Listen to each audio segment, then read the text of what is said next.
বর্তমান সরকারি দলের যারা নির্বাচনের প্রার্থী হয়েছেন তাদের 59.41% ঋণগ্রস্ত এবং যার বেশিরভাগ হচ্ছে সরকারি দলে।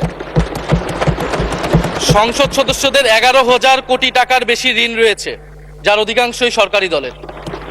বক্তব্য ভেবেছিলাম শুরু করব অন্য বিষয় নিয়ে, কিন্তু আজকের অধিবেশনের দিনের আলোচনায় আমাদেরকে আরো বেশি অবাক করলেন মাননীয় অর্থমন্ত্রী।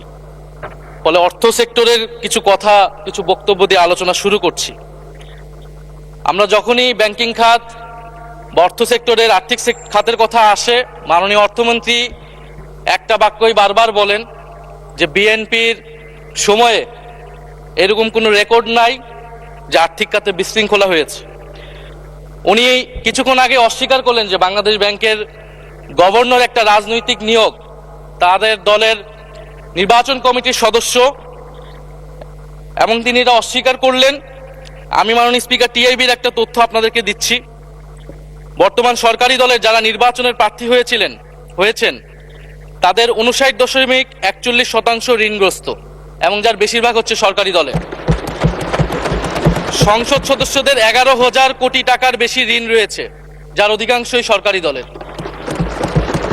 এদের অধিকাংশই ঋণ খেলাপি ছিলেন, নির্বাচনের আগে কিছু টাকা ঋণ দিয়ে পুনঃতফসিল করে নিয়েছেন। এবং বর্তমান যে বাংলাদেশ ব্যাংকের গভর্নর, তার স্পেশালিটিটা কি? তার স্পেশালিটি হচ্ছে এই ঋণ পুনঃতফসিল করা, এটাতে তিনি এক্সপার্ট।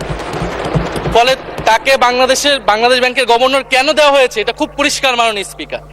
এই যে হাজার হাজার কোটি টাকার ঋণ, সেই ঋণগুলো যাতে ঋণ পুনঃতফসিল করতে পারে সেই সুযোগ সুবিধাটা করে দেওয়ার জন্যই বাংলাদেশের ইতিহাসে প্রথমবারের মতো একজন ব্যবসায়ীকে বাংলাদেশ ব্যাংকের গভর্নর দেওয়া হয়েছে। ফলে জাতির সামনে এই জিনিসগুলো পরিষ্কার হয়েছে।